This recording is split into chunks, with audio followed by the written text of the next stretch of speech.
Berlibur memang memberi beberapa manfaat untuk kesehatan kita, tetapi jika berlibur dengan uang yang terbatas dan dengan tujuan yang tidak baik, inilah yang menjadi masalah. Halo semua, selamat datang di channel kami, Jurnal Kriminal bersama saya Atika Walo. Bagi Anda yang menyukai pembahasan tentang kasus-kasus kriminal, misteri, horor, kami sengaja membangun channel ini untuk Anda. Jangan lupa untuk mendukung channel kami dengan cara subscribe, like, komen, dan share ke media sosial yang Anda punya.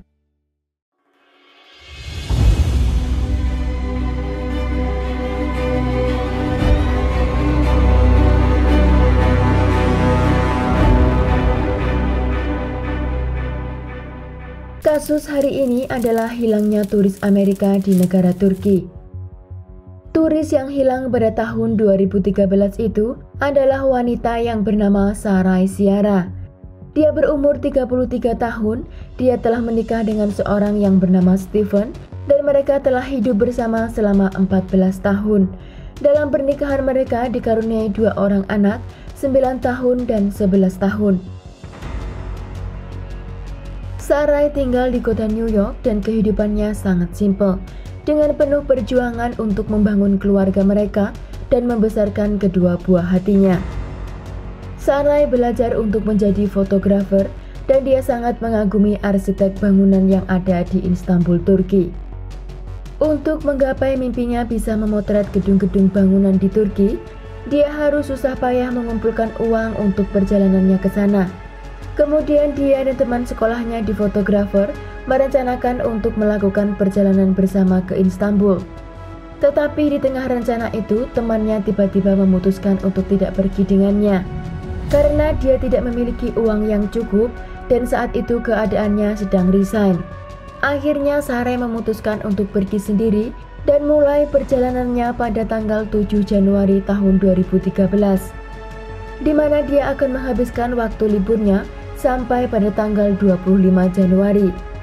Dengan rencana penerbangan dari kota New York ke Istanbul, lalu dia akan pergi ke Amsterdam dan balik lagi ke Istanbul lalu pulang ke kota New York. Sesampainya di Istanbul, Sarai tinggal di sebuah apartemen yang sangat simpel. Di sana dia menghabiskan waktunya dengan mengelilingi kota tersebut. Ketika di Istanbul, Sarai mengenal seorang laki-laki dari media sosialnya, yaitu orang lokal yang bernama Thailand. Tetapi saat laki-laki itu mau mengajaknya bertemu, Sarai saat itu sedang melakukan perjalanannya ke Amsterdam. Kemudian Sarai berjanji akan menemuinya pada tanggal 21 Januari, setelah dia balik ke Istanbul dari Amsterdam.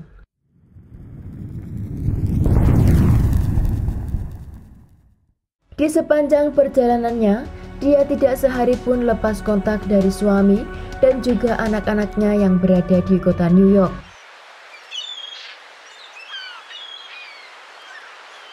Sarai mengatakan kepada keluarganya bahwa dia akan merubah jadwal pulangnya dari tanggal 25 Januari, dia undur menjadi tanggal 22 Januari. Tetapi pada tanggal 21, ketika dia sudah berjanji akan bertemu teman barunya, tetapi hari itu dia tiba-tiba menghilang.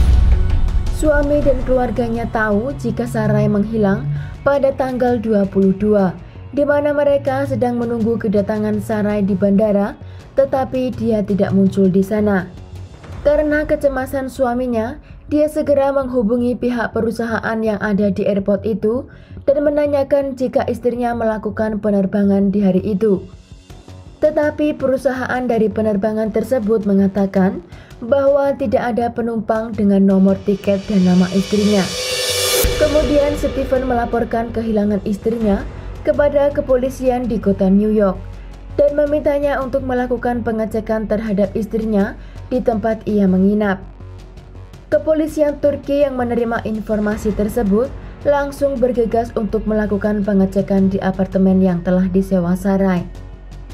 Setibanya polisi di sana, mereka tidak menemukan Sarai, tetapi mereka menemukan koper lengkap dengan isinya, charger handphone, juga paspor dan kartu kesehatannya. Polisi juga menanyakan kepada pemilik apartemen di sana kapan Sarai terakhir terlihat di sana. Dan pemilik apartemen itu mengatakan bahwa Sarai terakhir keluar dari tempat tersebut pada tanggal 20 Januari. Polisi menginformasikan situasi di apartemen Sarai kepada polisi Amerika.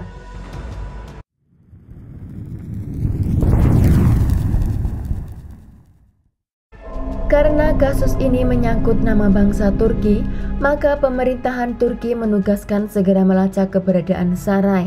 Agen FBI juga diluncurkan ke Istanbul agar bergabung dengan kepolisian Turki untuk melakukan investigasi bersama. Suami Sarai yang bernama Stephen juga ditemani oleh saudaranya. Mereka memutuskan untuk pergi ke Turki ikut dalam pencarian istrinya. Polisi mengawali investigasinya dengan mengumpulkan rekaman CCTV di sekitar kota tersebut. Mereka telah mengumpulkan 500 kamera CCTV yang akan dicek satu persatu. Pada tanggal 21, Sarai terlihat di sebuah shopping mall sedang makan siang. Dia keluar dari shopping mall tersebut dan terlihat terakhir kali pada jam 1:30 sore di jalan raya. Suami Sarai berhasil melihat akun Instagramnya dan melihat bahwa istrinya akan melakukan pertemuan dengan seorang laki-laki. Polisi yang mengantongi informasi itu segera mencari di mana dan siapa laki-laki itu.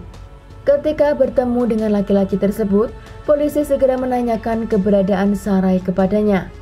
Laki-laki itu bilang bahwa hari itu dia menunggu kedatangan Sarai, tetapi dia tidak muncul hingga sore hari. Di media Turki, kabar tersebar bahwa Sarai telah mengkhianati suaminya dengan laki-laki yang baru dia kenalnya itu. Tetapi suami Sarai menanggapi media Turki itu dengan sangat bijak. Dengan dia mengatakan, "Saya datang ke sini untuk menemukan istri saya, ibu dari anak-anak saya, karena dia telah menghilang dan itu lebih penting dari yang lainnya."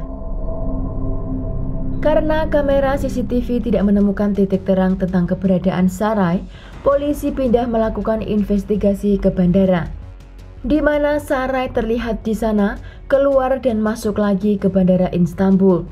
Polisi mencurigai karena menurut informasi, Sarai ke Istanbul untuk melakukan hobi fotografinya, tetapi Sarai tidak membawa atau memiliki kamera. Di sana polisi berpikir kemungkinan Sarai melakukan hal yang ilegal ke negara tersebut karena dilihat dari perjalanannya dari kota New York ke Istanbul, lalu dia pergi ke Amsterdam dan kembali lagi ke Istanbul. Tetapi dugaan ini tidak terbukti setelah kasus selesai. Polisi terus melakukan investigasi selama lebih dari 2 minggu untuk mengumpulkan informasi dan bukti-bukti lainnya.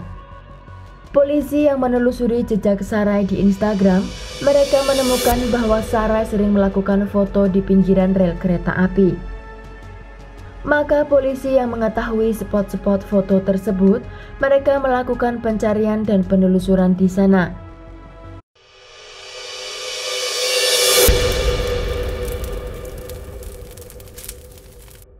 Lalu pada tanggal 2 Februari tahun 2013, seorang polisi yang sedang menginvestigasi tempat tersebut menemukan jasad Sarai di sebuah lubang kecil.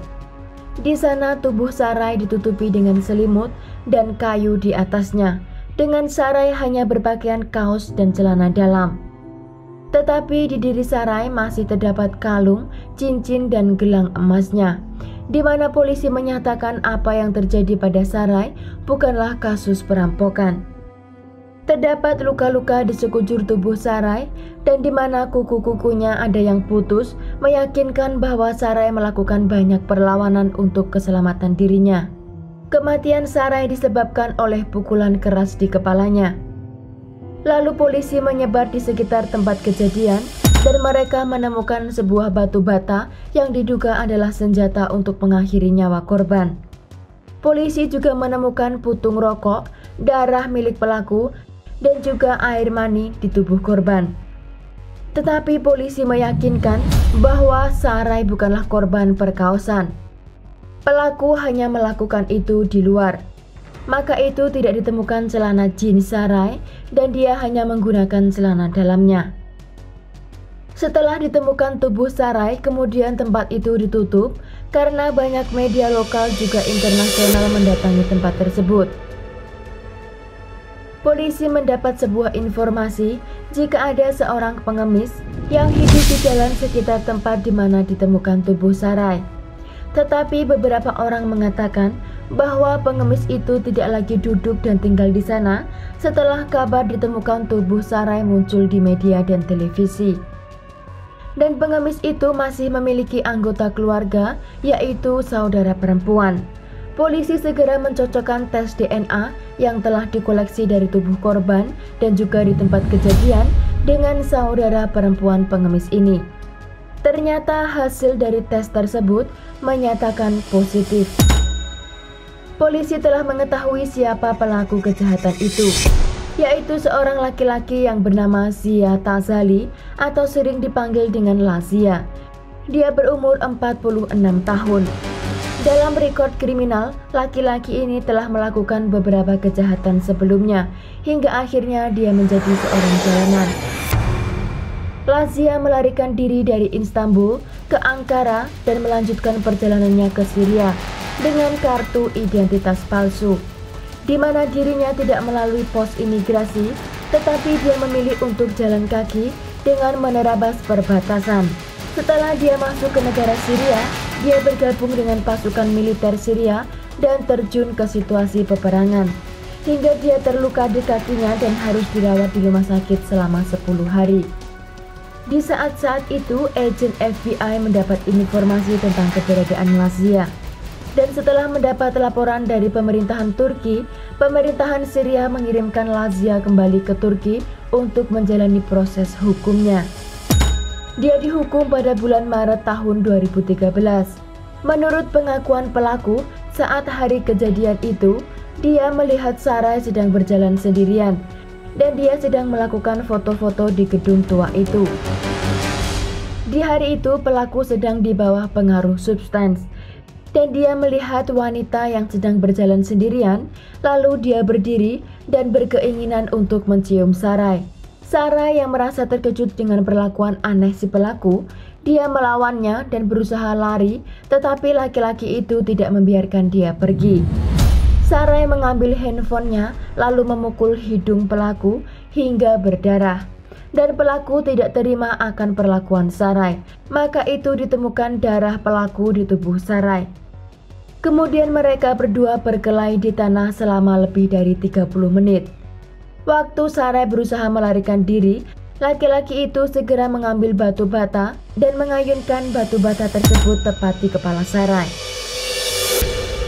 Ketika mengetahui bahwa Sarai sudah tidak bernyawa, lalu laki-laki itu menyeret tubuhnya hingga ke lubang di mana dia berusaha untuk menyembunyikan jasadnya. Keesokan harinya dia melucuti bajunya dan mengambil handphone juga iPad-nya, kemudian menutupi tubuh Sarai dengan selimut dan papan kayu. Sedang baju dan barang-barang tersebut menurut pelaku dibuang ke tong sampah. Akhirnya setelah menjadi tahanan atas kasus Sarai pada tanggal 24 Juni tahun 2014, pelaku mendapat hukuman maksimal selama 30 tahun dan tambahan hukuman selama 8 tahun dan 4 bulan penjara atas dakwaan pencurian dan pelencongan terhadap korban.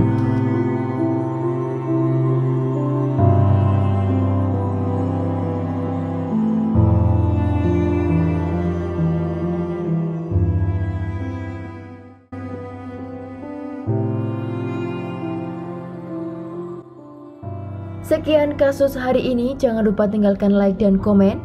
Jika Anda tidak keberatan, klik tombol subscribe untuk mendukung channel kami. Terima kasih banyak saya ucapkan kepada Anda para subscribers.